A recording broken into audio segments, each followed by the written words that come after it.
Hello mga sangkay! Welcome back to my channel. Ito po mulang yung sangkay na sa Sangkay Loans muling nagbabalik. Kumusta? Kumusta kayong lahat? Sana nasa maayos na kalagayan ng lahat. Dito sa Pilipinas or sa mga nasa ibang bansa, dobling ingat tayo, no? So, mega love shoutout sa inyong lahat. Sa Team Sangkay Original, Team Sangkay Sponsors, Team Kalingap, Kuya Val, at Edna, Kalingap Rob. Sa lahat ng aking mga followers, supporters, and subscribers, sa mga lolos, lolas, OFWs, and PWDs. Mega love shoutout sa inyong lahat. And of course, I love you all. Ayan. Mega love shoutout also kay Roel and Rachel, no? Sa Team Rochelle, True sa Family, Team Kalingap, Kalingap Partners, Team Kaliwat, yung grupo ko po, lahat ng mga watchers dyan. Sa aking mga sponsors, sa lahat ng mga nagmamahal kay Sangkay, mega love shoutout sa inyong lahat. So, ngayong araw na ito mga sangkay, gagawa ako ng reaction video. Ito ay patungkol sa live, no, ni Mara Mara. Na ayaw tumigil nito ni Mara Mara, no, sa mga pahaging, sa mga tao na mga kanyang pinapahagingan dito sa kanyang live. So, meron akong audio clips, hindi po ito video. Audio clips na ipapaparinig sa inyo. Ito ay galing dun sa kanyang live, ano. Kinuha ko ito. Pakinggan natin, then after natin na mapakinggan, magbibigay ako ng opinion or koro-koro patungkol dito. Tara mga sangkay, pakinggan natin. Ayun ang mahirap, no, sa mga may sakit. May high blood ako. May sakit ako. Para iwas, ano yun ba? Para kawaan. Ay, Diyos ko, mga istilong bulok na yan. Tapos sabi ng mga viewers, huwag mo yung awayin kasi may high blood yan. May anuhin mo yan. Yun ang mahirap pag maano ka na isang tao, may high blood, talo ka kasi ako, may high blood din kaya ako. Huwag nyo akong awayin. Huwag nyo akong awayin, may high blood ako. Alam mo yun guys, may nagsabi sa akin, yan, yun daw mahilig mangaway. May mga sakit, pareho ko. Like me. Mahilig mangaway. May sakit ako. Kaya nga kulang ako sa inject. Yung mga hindi manahimik, may sakit yan. Totoo. Tingnan mo yung iba dyan. May mga sakit yan. Kaya nagsisikap. Pambili na maintenance. Kaya suportaran ninyo yung mga yung mga nagla-live dyan. Suportaran nyo kaya wala namang maintenance. Kailangan nyo rin ako suportaran kasi wala na ako pambili ng maintenance. No, yung laging ngaw-ngaw ng ngaw, putak ng putak, may sakit talaga, may sakit. Totoo yan. May nagsimkwento sa ako ay. Sabi nung isa, Mara, atin-atin lang to. Yung si may sakit yun. Kaya, lang tayo, sport lang. Talo ka ba na anuhin mo yung tao kasi lalo na may sakit? Hayaan mo na lang yan. Katulad ni Buwan TV. Matanda na, malapit na sa hukay. Di ba putak ng putak? Meron pa dyan, nagputak ng putak. Ayan, malapit na rin siya sa hukay. Tandaan nyo yung mga magputak-putak, malapit na yan. Ilang na lang yan.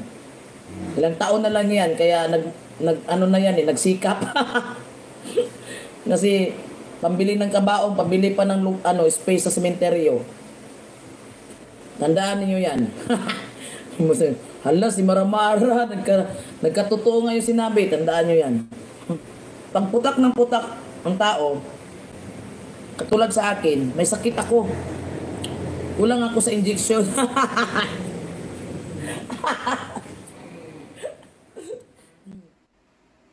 So yung mga sangkay at tinapakinggan, no, yung audio clips na aking kinuha, ito yung mula doon sa live ni Mara Mara, no.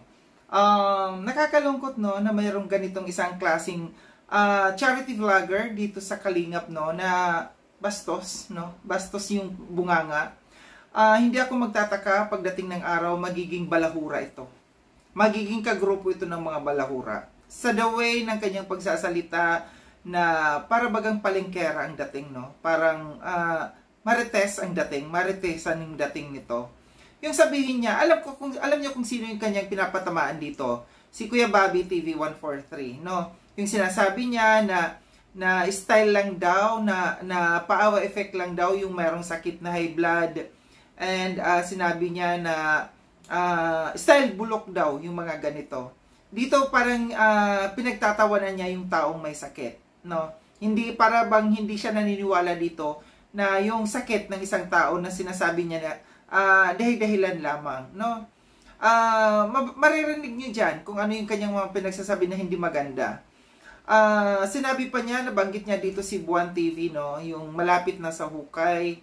And sinabi niya yung mga tao na mga putak ng putak dyan, kaya daw live yan ng live kasi para pambili ng kabaong or di kaya lote sa sementeryo.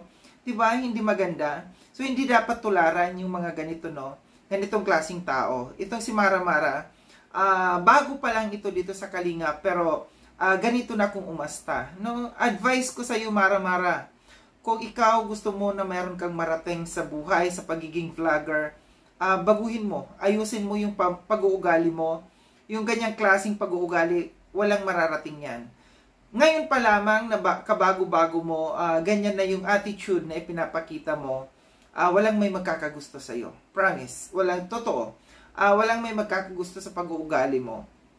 Wala ka pang nararating, wala ka pang napapatunayan dito sa loob ng Kalingap, wala ka pang na-scout, wala ka pang charity vlog, wala ka pang charity works na nagagawa, pero ganyan ka na kung umasta, no? Hindi maganda bilang isang Kalingap partners na ganyan yung bibig, yung mga lumalabas sa bibig. Charity vlogger ka pa naman na naturingan, no? Feedback lang, FYI lang sa mga hindi nakakaalam dito sa kay Mara Mara, ano? Ito si Mara Mara kung saan-saan ng mga landing pads. Napunta ito sa Sorsogon. Nakaaway niya doon si Tatay Paps. Tapos nakaaway din niya dito si Jose Adrino. Tapos inilipat, nilagay din dito sa Lighthouse. Marami rin, no, yung mga hindi naging kasundo nito ni Mara Mara sa Lighthouse. So isang pagpapatunay lamang, no, na merong hindi magandang pag-uugaling ipinapakita ito si Mara Mara, no. Kabago-bago, gustong pumapel, gustong maghari-harian, gustong magsigasigaan, at ipinapakita ang pagiging bastos na isang tao. Hindi maganda po. Gaya ng sabi ko, hindi maganda bilang isang charity vlogger yung ganyang pag-uugaling ipinapakita, no? Dapat maayos ka. Maayos kang tao. Tingnan mo si Kuya Val, no? Yun na lang ang gawin mong example, si Kuya Val. Kasi yan yung founder, no? Kung paano mag-charity. Siguro hindi naman ganyan, no? Hindi ganyan ang ipinapakita ni Kuya Val sa iyo bilang isang charity vlogger. Alam ko na may mga trainings kayo dyan. At sundan mo rin yung ibang mga tao dyan na mga nagcha-charity vlog, na maayos magsalita, hindi balahura. Then, gaya ng sabi ko, wala pang nararating ito, ganito na kung umasta. Pagkakaalam ko, ikaw ay isang nabibigyan pa lamang ng allowance diyan sa ni Kuya Val, buwan-buwan. Wag niyo po sanang wag niyo pong wag niyong sirain yung pangalan ng Kalingap dahil dala-dala mo ang pangalan ng Kalingap. Wag sana na maging part ka ng mga balahura. Wag sana mabansagan kang isang vlogger na balahura. Pinagtatawanan mo yung taong may sakit. Hindi biro ang isang taong may sakit, no? Hindi po gawa-gawa lamang yung sakit ni Bobby TV 143. Alam po yan ni Kuya Val. Kaya huwag mong pagtawanan. Ako'y nagsasalita rito bilang isang Kalingap Watchers, minister, hindi kasi tawag as president Prime Minister ang tawag kasi sa amin ni Kuya Val. Bilang isang Prime Minister ng Kalingap Watchers, ako'y nagsasalita rito base sa aking mga obserbasyon. Bilang isang charity, balang Kalingap Watchers, no, ako'y nagmamasid sa mga Kalingap Watchers, Kalingap partners natin dito, na may mga ganitong pag-uugali, no, na dapat punain natin yung mga ganitong klaseng tao na hindi maganda ang kanyang ipinapakita. Isa pa kaya ako nagsasalita rito, hindi lang dahil ako yung namumuno sa Kalingap Watchers, kundi member ko si Bobby TV 143. Bilang isang namumuno sa grupo, ay pagtatanggol ko yung isang member ko ayon sa aking pagkakaalam na wala naman siyang nilalabag laban sa iyo. Sino ka na para banatan mo yung isang Bobby TV 143? No?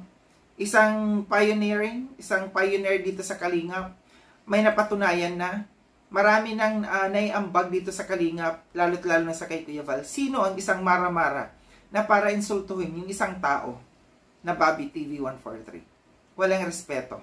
Diba? Nagpapatunay lamang na wala kang respeto dito sa loob ng Kalingap. Kaya sabi ko, hindi ako magtataka na wala kang mararating. No? Wala kang mararating sa ganyang pag-uugali mo. Dapat baguhin. No? Dapat baguhin ang ganyang klaseng pag-uugali. Huwag mong gayahin yung mga iba dyan na mga balahura.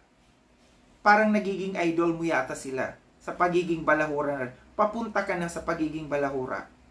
Hindi maganda yung aking naririnig dito sa iyong mga pinagsasasabi dito. Sasabihin mo pambili ng kabaong. Lahat tayo papunta doon sa kamatayan.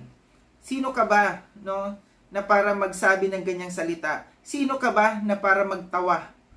No, pagtawanan yung isang taong may sakit. Ikaw ba wala kang sakit? Sa loob ba ng pamilya mo walang may sakit, no? Sana lang, no, wala kang may maramdamang sakit. Kagaya ng sakit ng isang tao na pinagtatawanan mo sa ngayon. Gaya ng sabi ko, wag po sana, no, wag natin gayahin ang ganitong klaseng charity vlogger na hindi maganda ang ipinapakita dito sa loob ng Kalingap. Salamat mga sangkay, no, sa panonood dito sa aking reaction video na ito.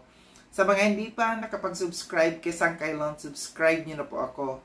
Click yung notification bell para updated kayo sa lahat ng mga videos na aking gagawin. Like and share tong video na ito mga sangkay. Kita-kits tayo ulit sa susunod na video na aking gagawin. Ingat kayo sa ang dako ng mundo bang kayo naroroon. Paalam na mga sangkay. Paalam.